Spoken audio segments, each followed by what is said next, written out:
The world is full of conflict and anguish.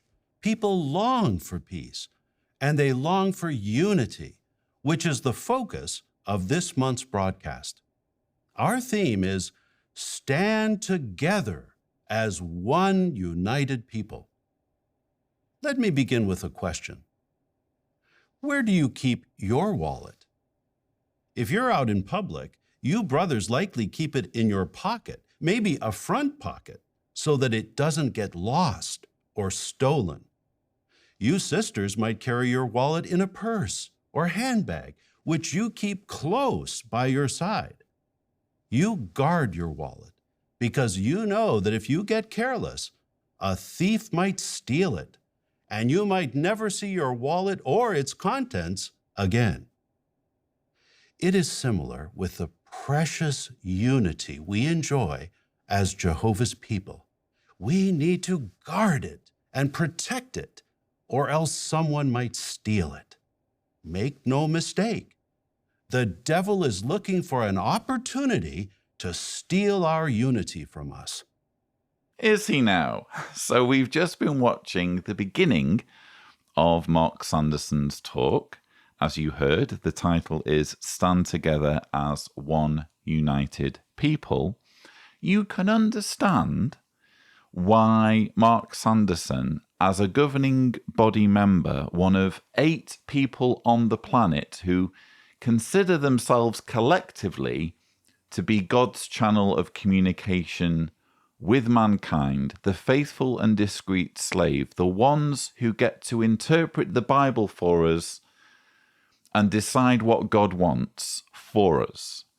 You can understand why it would be in his interests for the organization he helps to lead to be, quote unquote, united. It's precious to him. So he's starting his talk with this lengthy illustration about a wallet that's delivered in this typical, or it's come to be typical, in this infantilizing way where it takes him forever to explain a very simple, rudimentary illustration. He could have just said, unity is so important we should guard it like we guard our wallets. Job done. But he has to drag it out, doesn't he? He has to make it long-winded because he's in the business of manipulating people. He's in the business, in this case, of scaring Jehovah's Witnesses into thinking that the devil is trying to steal their unity from them, that terrible things will happen if the organization isn't fully behind Mark Sanderson and his colleagues. Think about how unique our unity is. Unlike other religious organizations, we're not divided into sub-denominations. We don't have Northern Jehovah's Witnesses, Orthodox Jehovah's Witnesses, or Reformed Jehovah's Witnesses. As the Apostle Paul expressed it, we are united in the same mind and in the same line of thought. We are also united internationally. We don't fight against one another in the wars that divide nations. And we are united racially. Many times, witnesses have risked their lives to protect their fellow Christians of another race who were being threatened or persecuted because of their racial or ethnic background. We are also united in our purpose. For example, no matter where we live, we all preach the same good news, and we all receive the same weekly spiritual instruction. Can you find this unity out in the world? Look around. People are divided. Nations attack each other, and within nations, political parties fight one another. Corporations compete with and destroy each other, and citizens commit racially or ethnically motivated hate crimes against each other. What a contrast that is with Jehovah's worshipers. We stand together as one united people. Well, when you're threatening people with shunning, what else do you expect? I mean, the reason why there is such divergence in some other religions, not all other religions, as I'll come to, the reason why you can have sub-denominations in other religions is because, quite frankly, they're less culty and they don't visit punishment on those who think differently to the leadership to the extent of making it so that the believing family shuns that individual. You know, this unity isn't, you can't say it's voluntary.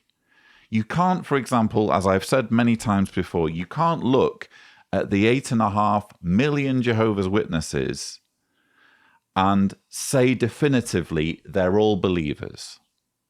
They all fully believe and they all fully support Mark Sanderson and the rest of the governing body. The reason you can't say that is because those 8.5 million people are being threatened with family estrangement if they ever walk away or if they ever verbalize opinions that differ from those of Mark Sanderson and his colleagues. So this unity that he's bragging about, the reason why it's so unique, and I don't really think it is unique, but the reason why it's so pronounced in the Jehovah's Witness religion is because a gun is effectively being held to every individual Jehovah's Witness in the form of a threat regarding everything they care about, regarding those closest to them. Hopefully I'm stating the obvious here. Hopefully, even if you are watching this as one of Jehovah's Witnesses, you can understand that you don't really get to brag about unity when there is a penalty attached to disunity. And what's interesting about these opening remarks by Mark Sanderson is they show the deception that's involved in bringing people into this quote-unquote unity. There's so much manipulation here, and I'll be honest, I can remember when Mark Sanderson was first announced as a governing body member, I think it was around 2012, 2013, and I'm the sort of person that likes to give people a chance. You know, oh, maybe this new governing body member will be one of the good guys. Maybe he will help to start making the organization less culty. I'm sorry, the more I hear this man talk, the more I'm convinced that if anything, he's kind of the evil mastermind behind it all. Listen to what he says here. Think about how unique our unity is. Unlike other religious organizations, we're not divided into sub-denominations. Can you find this unity out in the world? Look around. People are divided. What he was doing there in both of those clips was very clever. He makes a statement or he asks a question, and before people have time to think about a reasoned answer to that statement or question, he gives them the answer. So he says, think about how unique our unity is. Unlike other religious organizations, we're not divided into sub-denominations. Well, that is incredibly misleading, because where's his evidence that there are no other religions on the planet that are divided into sub-denominations? You notice he doesn't say, unlike all other religious organizations, we're not divided. He just says, because he's quite frankly a slimeball, and he doesn't care about how misleading he's being and how manipulative he's being. He just says, unlike other religious organizations. But the whole premise here is that Jehovah's Witnesses are unique. In order to be unique in the context of sub-denominations, Jehovah's Witnesses would need to be the only religion the only religion that isn't divided into sub-denominations. But he doesn't give you time to think this through as he's saying it. He just gives you the answer. It's so manipulative. And he does the same thing with, can you find this unity out in the world? Look around, people are divided. Well, he's talking in the context of an organization that has unity. In order for, again, his argument to make sense, he would have to prove that there are no other organizations on the planet where there is unity. He can't do that because self-evidently there are bound to be tons of organizations, whether they're religious, whether they're political, whether they're corporate. There are going to be tons of organizations where everyone's on the same page and where there is unity for whatever reason. Whatever the motives are for there being unity, there is nonetheless unity in the organization. But rather than giving people time to think this through, he again does that same trick. Boom, I'm going to give you the answer to this question I've posed. Can you find this unity out in the world? I'm Mark Sanderson and I'm telling you nowhere else. We're unique. We're the only ones.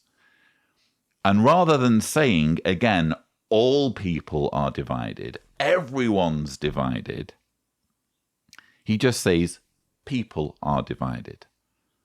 In other words, some people are divided. Well, obviously, there's going to be some people disagreeing with other people. There's going to be, dare I say, organizations who claim that all who don't follow their ideas deserve to perish in an impending apocalypse, which is what Jehovah's Witnesses say. If that's not a divisive teaching, I don't know what is.